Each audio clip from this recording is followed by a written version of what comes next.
Los mapuches, como se autonominaban, o araucanos, como lo llamaban los españoles, son un pueblo originario que habita el sur de Chile y Argentina. Cuando fue la colonización de América, este pueblo permaneció independiente, ya que los españoles, a pesar de tener una larga guerra con ellos, de más de 200 años, no pudieron dominarlos. Una vez que Chile se independizó de España, firmó tratados y parlamento con los mapuches, que era su nación vecina del sur, es decir, los mapuches eran una nación independiente. Los orígenes del conflicto. Aprovechando las diferencias raciales, culturales y religiosas, los grupos de élite chilenos inician una campaña de desprestigio, acoso y agresión del pueblo mapuche para enaltecer a la opinión pública chilena contra sus vecinos del sur y así justificar un ataque a su pueblo, con el objetivo de ocupar sus tierras, conseguir mano de obra barata, explotarlos económicamente y eliminar las diferencias dentro del pueblo chileno. Esto se materializó en 1866, cuando el Parlamento chileno declara territorios fiscales a todas las tierras que se encontraban al sur del río Biobío. Dicha disposición contravenía más de 3 siglos de política colonial y republicana, que a través de sucesivos parlamentos las estableció sobre los territorios indígenas, a cambio del reconocimiento a las comunidades mapuches de la completa autonomía territorial y de autogobierno local. El gobierno parlamento fue celebrado en Tapijué en 1825, en el que se firmó un tratado de paz entre la joven república y el lonco Francisco Marihuán, donde se señalaba de manera explícita que el Biobío es la línea divisoria entre estos dos nuevos aliados hermanos. E inicia la campaña de Araucanía, con la intención de ocupar militarmente el territorio mapuche. Posteriormente, la nación argentina comienza con la conquista del desierto, ocupando el territorio mapuche con el mismo fin. La nación mapuche, habitante del lugar, se negaba a formar parte de la República Chilena y ceder su patrimonio territorial y cultural. Abuso del poder. En esta etapa comienza el proceso de destrucción de la cultura mapuche y la ocupación de sus tierras entre 1883 y 1930. De unas 5 millones de hectáreas, las comunidades fueron reducidas a unas 500.000, con lo que destruyó una próspera economía ganadera que se había desarrollado desde el siglo XVIII. Allí comienza el origen de la pobreza indígena. Los ímprobos esfuerzos civilizatorios y la política de asimilación del pueblo mapuche a una mítica uniformidad étnica y cultural de la nación chilena fracasaron estrepitosamente. Esa explotación se materializó entregando las tierras a empresas extranjeras, principalmente inglesas. En el caso argentino, se entregaron a grandes empresas que desarrollaron la ganadería ovina para la explotación de la lana, y en el sur de Chile a grandes empresas madereras como Arauco, que se beneficiaron con importantes beneficios impositivos y de regalías fiscales. Asimismo, el Estado entregó a algunas comunidades mapuches sobrevivientes los títulos de merced, tierras que paradójicamente Chile donó a sus originales dueños. Sin embargo, varias comunidades terminaron perdiéndolas, siendo engañadas por particulares que luego de usurparlas, las cambiaron a su nombre. Más de 33.000 mapuches quedaron sin tierra o no fueron radicados.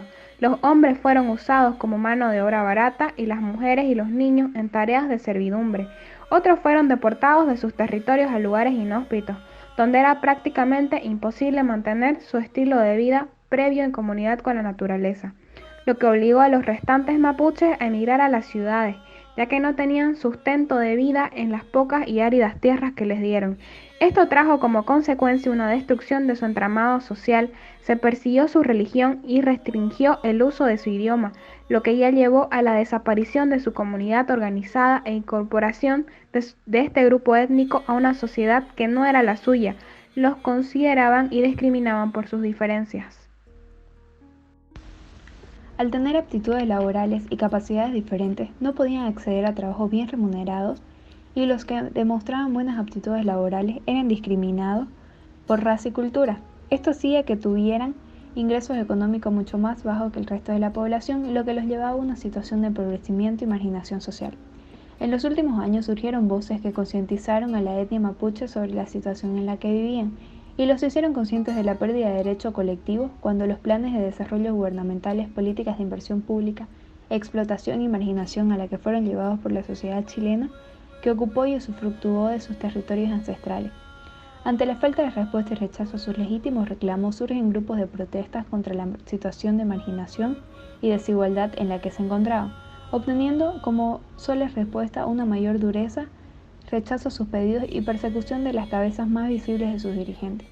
Tal es el caso de la represa en el río Biobío, que si bien finalmente se le otorgó una indemnización económica permuta a los mapuches por sus tierras, esto solo ocurrió por la participación de la Corte Interamericana de Derechos Humanos, que ejerció presión ante el gobierno chileno. Otro ejemplo es el caso ocurrido con la dirigente mapuche de 74 años Nicolasa Quintremán, que adquirió notoriedad por oponerse a la construcción de una represa hidroeléctrica que iba a inundar más de 3.500 hectáreas de territorio ancestral mapuche. En este se encontraba un territorio sagrado donde había un cementerio. Esta dirigente fue encontrada muerta flotando en las aguas de la misma represa, sin que la investigación oficial haya aclarado nunca exactamente qué ocurrió. Esta situación de violencia de Estado es la raíz de la aparición de grupos radicalizados que inician acciones violentas en el sur de Chile, justificando el accionar de una represión generalizada por parte del Estado chileno, haciendo un uso desproporcionado de la fuerza que mata a más de 15 mapuches por acción represiva, al declarar a estos grupos como terroristas. Los mapuches, un pueblo que vio cómo era despojado de sus territorios, sus pertenencias y su identidad, al reclamar por ellos son perseguidos, encarcelados y hasta asesinados. Asimismo, existe una serie de denuncias y protestas que se han realizado por parte de representantes mapuches, donde se evidencia la discriminación y abuso cometido a este grupo humano indígena, que simplemente exige el respeto y la restitución de sus derechos territoriales. Después de 137 años de la culminación de la ocupación militar, el pueblo mapuche mantiene e incluso refuerza su identidad, no solo en los territorios ancestrales, sino en todas las ciudades de Chile, donde viven y trabajan la mayoría. Algunas veces acuden al vandalismo solo como un método de defensa ante los abusos del gobierno hacia ellos y el territorio que les pertenece. Si el Estado no recoge, procesa y negocia sus demandas de reparación y reconocimiento, no habrá paz, convivencia civil y progreso en la Araucanía. Con el caso de los mapuches podemos afirmar lo que dice Aníbal Quijano en su libro Colonialidad del Poder: la gente es desigual por su naturaleza biológica y que no hay igualdad si no hay producción constante de epistemes, conocimiento justificado como verdad. El Estado chileno, mediante sus acciones, evidencia discriminación y criminalización de un pueblo indígena, pero aún al invocar y calificar estos actos terroristas y reclamos del pueblo mapuche, quienes lo único que exigían era la restitución de sus territorios.